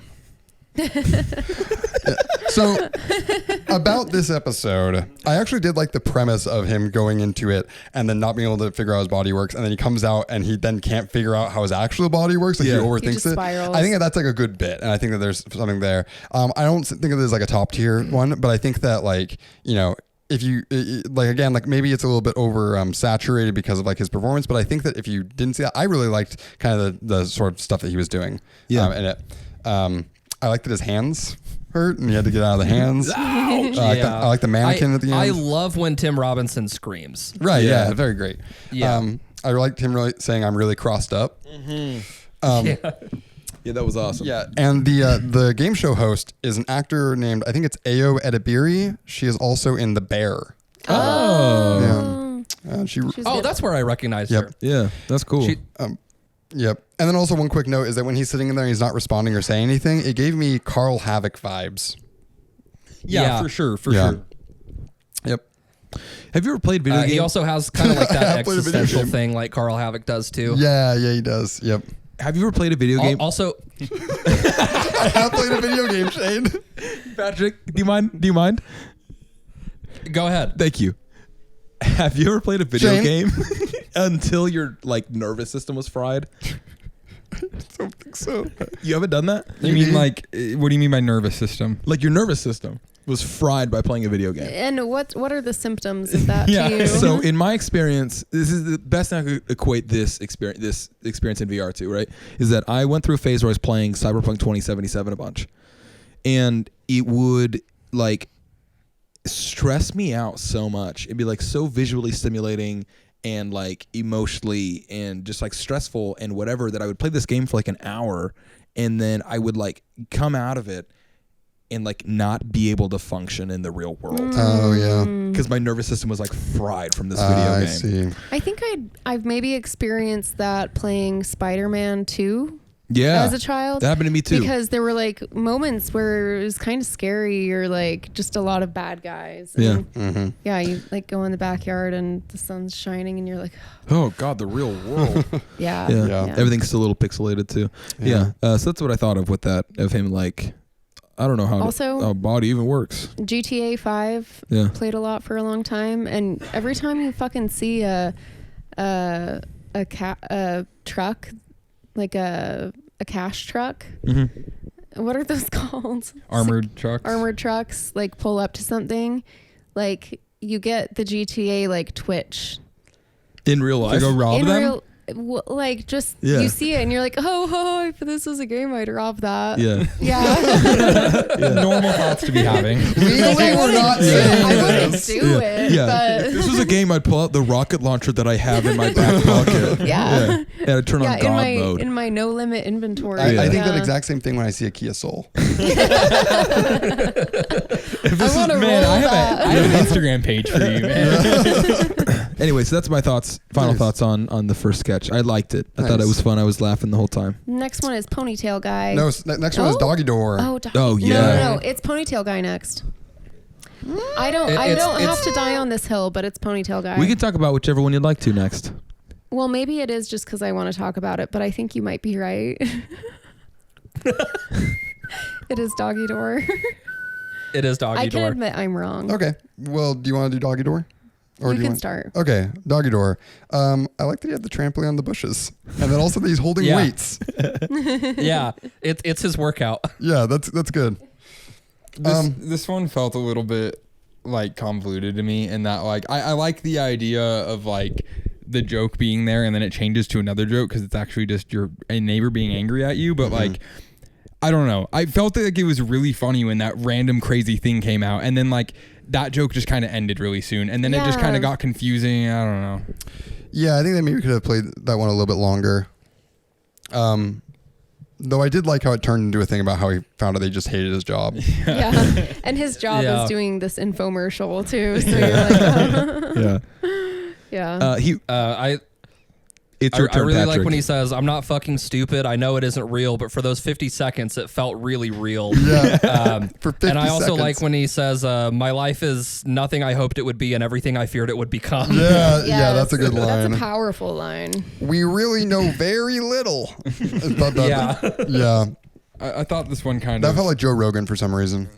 I thought that this one kind of leaned on the voice thing a lot too. It- like it did, a little bit more than it with, needed to. like him like cracked over going like Yeah. that. It felt like He they kind of could've- just like knew this is gonna be funny, so we'll put this in here because there isn't really a funny moment right now. Well, it's like you can do the crouched over thing, or you can do the voice.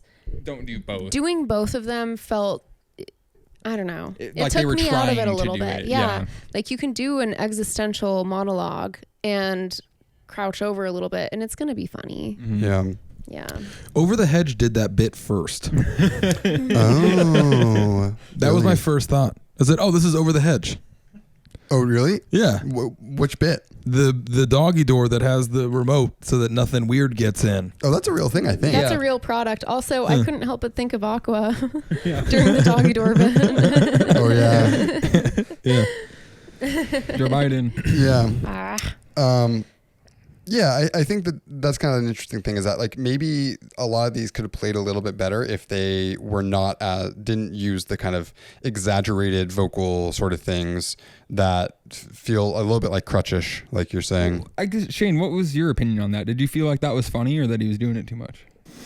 Well, again, like I yeah. don't watch enough of it to like have been tired of it, right? Like I get So that. what, yeah. did it feel novel?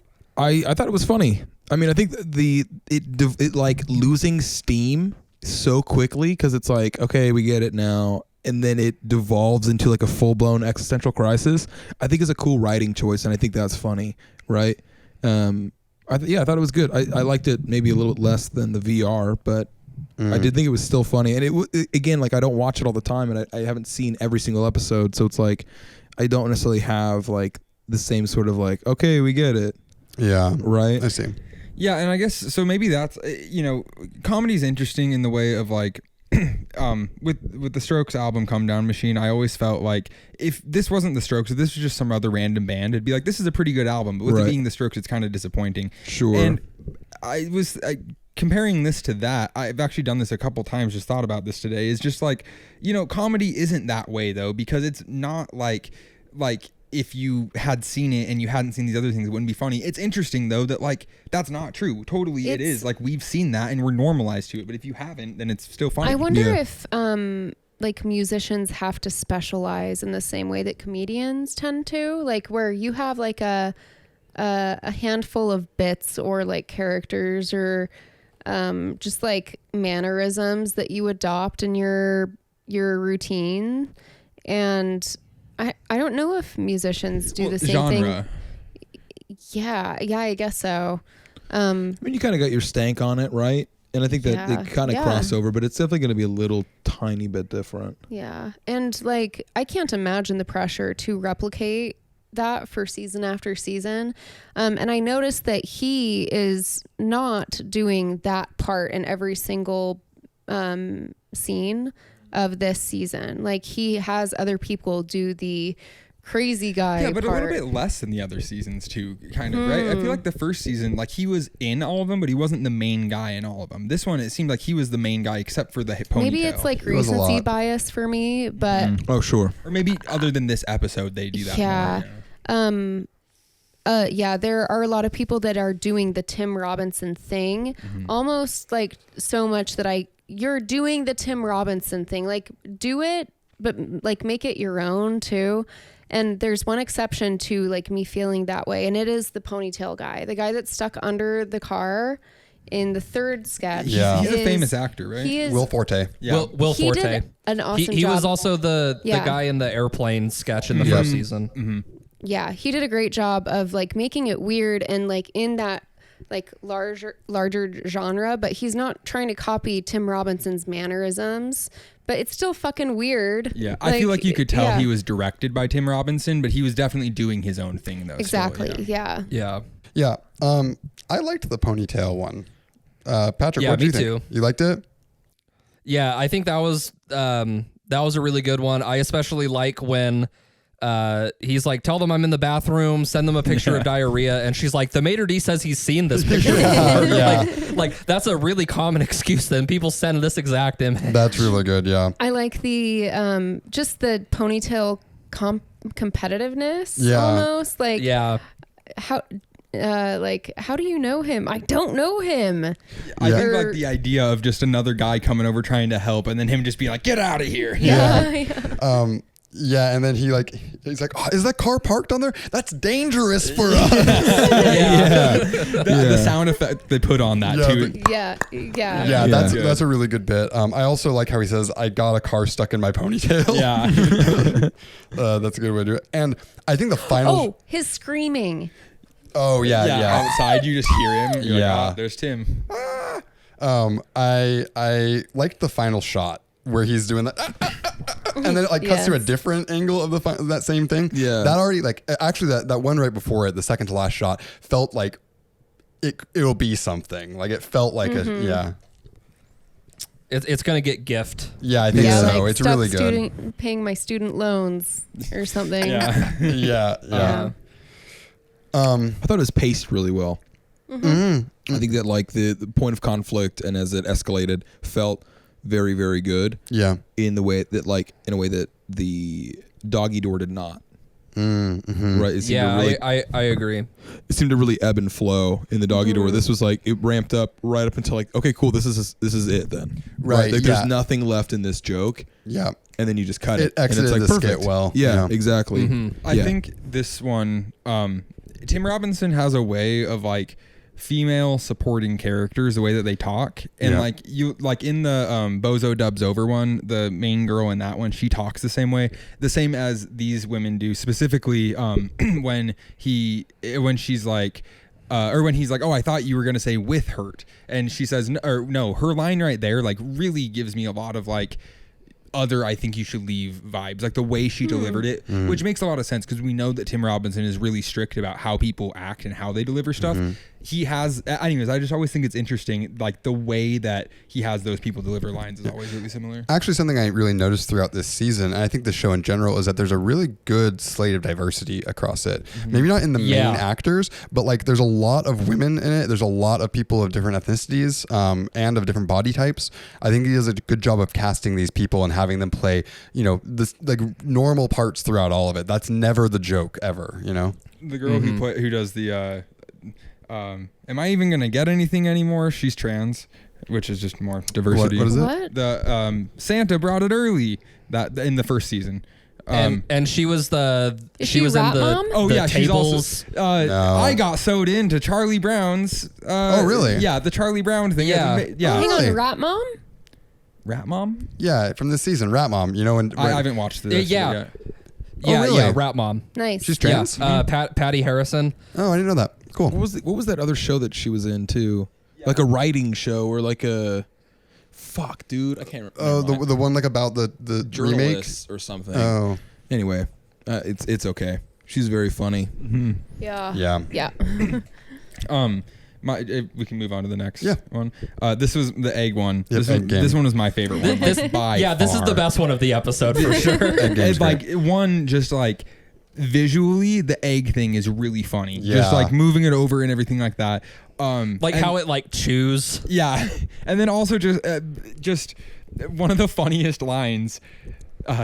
That's a nude egg I won from my game. I'm not in trouble at all. Yeah.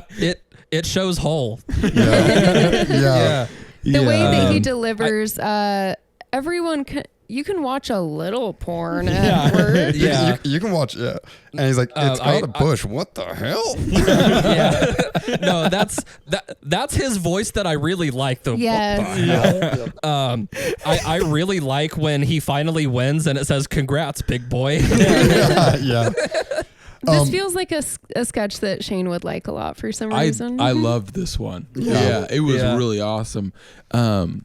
It's cool that like, I don't know, I think the premise of like office work and him just not giving a shit and them explaining that he's like doing a bad job and he's like, I'm not doing a bad job while he's like actively tuning it doing a out. bad job. Yeah, is really, really great. And yeah, obviously the one where you get to see Bush in a butthole is gonna be my very favorite. Yeah.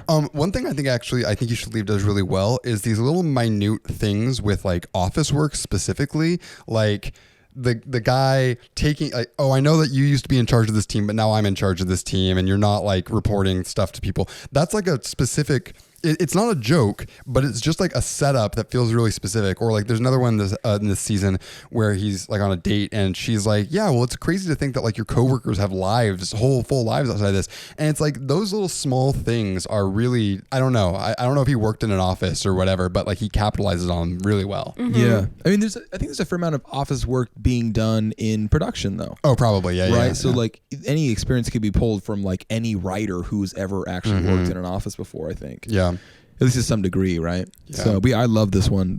Everything about it was fucking awesome. But yeah, it's got a bush. What the hell? Fucking That one egg awesome. was 40 eggs. Buy I more won? eggs. Oh, now it's working. Yeah. Oh yeah, and the things aren't working, and then someone comes to look at your screen, and then it works. Yeah, So 40 relatable. Classic. Yeah. I think. Go ahead. Also, I think he's right. We should be able to watch a little porn. A little porn. Well, does an egg showing cartoon bush and an asshole qualify as porn? It's a I nude don't egg know. I I won think from my that's game. Hey, boss, does this count as porn? Is this the This one egg that goatsy porn? it ends with the captions randomly changed to a different font for no reason? Did you guys notice no, that? that that- was Doggy Door. Oh, is that the Doggy It's because Door he one? whispers the last line. Oh, so we in have the show, kept they it don't. on Yeah. already. Yeah. So okay, so that's what I was gonna say is those aren't there or those are there if you don't have captions Yes. on. Yeah. If you do have captions on, they just cut out. Into Yeah, that. exactly. Anyways, yeah, that's really funny.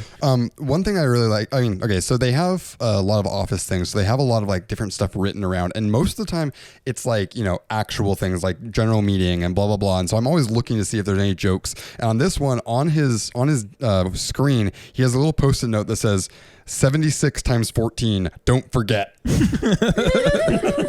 don't know what it What's means. 70 76 times 7. 14? It's 1064. Oh, that's what you were doing on Yeah. your calculator. Yeah. Okay. I don't think it means anything. I was hoping it was going to be like boobs or something that spells whatever, but like, 1064. yeah, which might be a binary number. 1064. Yeah, I don't know, but I that feels like just a little joke. Nintendo 64. Oh, Gotcha. Nintendo. Nintendo figured it out. 64. Yeah. But yeah, I think that's Egg Game. Patrick, do you feel like Egg Game is one of like the higher ranking skits This is- across the entire show? Across the season for sure. Yeah. I think this and the opening skit of the 5th episode are the highlights of or maybe I think the 4th episode are the highlights of the whole season. Which one is it? Which is that? It's also the Office one where like the air conditioner turns on and someone's like, I thought it was a truck backing up. And the guy's like, yeah. I thought it was a volcano. a volcano. I thought this was a little pimp. No, and this he's is a like, little and he picks up the thing and he's like, what the hell? Did this get burned? Yeah. Yeah. Those two were the ones where like it was like a little glimpse of season 1 where it was like, oh, okay, yeah, this is the shit. Okay. Yeah. I really liked Club Aqua. Yeah. That Yeah, happens that was later. yeah. Aqua- Also, Tim Heidecker is always good when they have him in the show. He's really great. Yeah, he is. I also, what do you think about the drive-through one with like the 55 hot dogs, 55 burgers? Yeah. That one was really good too. 150 tater tots. Yeah. Yeah. And then the girl backs up and does the same thing. Yeah. yeah. What other sketches are There's there? one more. It's the audience sketch. So. I heard Shane laugh loudly. Yeah. What do you think, Shane? The idea of like of a guy being like, millions of voices are gonna hear me, and being like, I'm gonna fucking bitch. I'm gonna talk so much shit right now. Was awesome. Yeah, no, it was good, man. I also love the way they introduce us like, you're so nice. Yeah, that's to that good. lady. Yeah. Well, And- she says like, yeah. Yeah. And then he says you're so nice. Yeah, Yeah. like that's such a funny way to introduce him as like a character inside of this bit anyway. And so yeah, the idea of him being like, wow, millions of people, I'm just gonna fucking bitch Yeah. about shit, Yeah. is way funny anyway. So that as a premise is fucking awesome, I think. But then you get into what he's actually bitching about. Very, very, very, very funny stuff. But specifically what it was him laughing, and it was the first time that he like leaned forward up towards the mic and like talked into the mic. And I was just like, holy shit. This is a nightmare. This is an audio nightmare. L&L Limousines is a scam. Yeah. Yep. Yeah. Love that. And then the fact that then it like at the end of the episode went through and like ran through all of it Showed that it, happened yeah. too was like, oh, this is actually way funny. Yeah. I thought they'd be like kind of dumb. But you actually watch it, like, oh, this is great. I think the context made this even funnier now. Yeah. I forgot that this one and the other date sketch weren't the same one. There's another date sketch that's later on in yeah. this with the dog hair. season. Yeah. Yeah. Which I also think is really there are good. some deliveries in there from Tim Robinson Yeah. that are fucking good. Yeah. Like, There's the I am well with my rights to kill you right now is like such a Right. specific I'm going on a date. date. Yeah, it's like I don't Yeah. even know. I can't quite nail down what it is that he's making fun of. Like I don't know the words for it, but it's Yeah. like a type of guy or like a type of response. It's so funny. Yeah. There's- I love the very, very last You're thing. good. I think the inclusion then of like the rest of the cast and crew being like, what happened? yeah. Yeah. And then we're like, wow, that It's, sucks. Go ahead. There's always It's one affirming. sketch per season where Tim Robinson ends up being like vindicated by the Yeah. other characters. Yeah. And that was this one for this season. And I always like those. Yeah. My favorite part was you didn't ask them anything. Well, they told me to shut up. It's kind of hard to, or what did he say? It's You can't do anything when someone says shut up. It's hard to say anything when they tell you to shut up. Yeah. That's right. Yeah, I liked that the show that was going on had a little bit of weirdness happening, like, or not weirdness, but like the guy's like, I want to make my podcast my main job, like that sort of thing, or like he's like, you went to a thought you were going on a date, but it turned out it was a concert or something. Like there's like just this little kind of like making fun of sitcom scenarios thing that's happening. One thing I really liked is he talks about TK Jewelers, he talks about L&L limos, and then he doesn't talk about it when he's yelling up there, but the guy's like, wait, these people ripped you off? He's like, yeah, and Avani suits. And Avani suits. And then his suit is like long. It's like super shitty. Yeah. And then, He does a really good job of making up fake business names. yeah. He does. TC Tuggers. Yeah. Tuggers. That's a good one. I would watch a channel called Corncob TV. Yeah. I mean, it's called the Cowboy Channel. yeah, you tell me Corncob TV. I'm probably gonna assume it's something other than Coffin Flop, but like I'll watch Coffin Flop. The actual limo thing of having like a fake wall is so funny. It's like extending your airport or your airplane like reclining chair scenario to a limousine. Yeah. You know? This is one of those things that he does sometimes where he describes scenarios as if like, and like when you're listening to it, you're like expecting to, and then it's just something insane, just like, oh yeah, there's this piece of plywood inside the limo and it keeps moving and there's a hand that reaches. It's like, what are you And talking it had about? a Super Bowl ring. How do you think of this as being something that's funny? You know? He had to have like had that thought as being funny and then built this sketch around Yeah. it. But the Super Bowl ring grabbing under and like that just happened to him one time. He was just in a limo where he saw that happen. He's like, I've got an idea. and there's also an insane number of springs that come out of that watch. Hundreds. 150 and then 300. Soup. Yeah. So 450 springs. Yeah.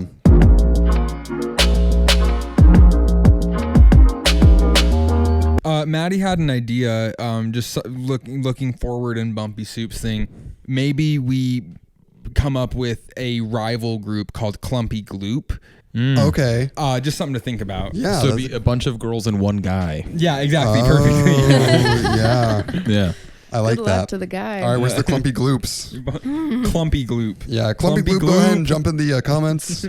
I think you should. Beep. Sock. Oh, that's great. just sock. Socks up for Tim Robinson. Bumpy Soup takes on the socks. We should put Tim Robinson's name in the title of Tim the episode. Sockinson? IMO. Oh, that's good. Sock Robinson. That sounds like a boxer. Tim Robinson Crusoe. Hey, I'm Sock Tim Robinson. Robinson Crusoe. Nice. We didn't talk about books horror this movies. time.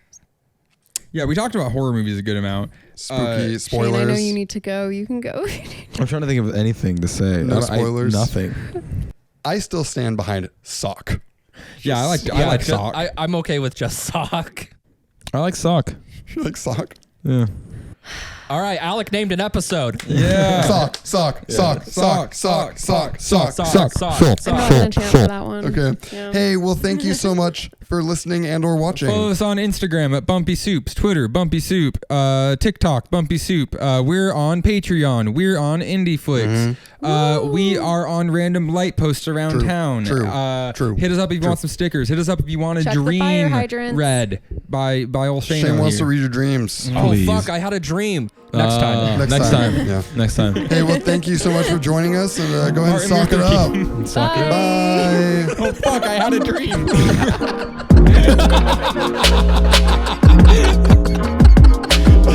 Shout out Southern Grounds. Did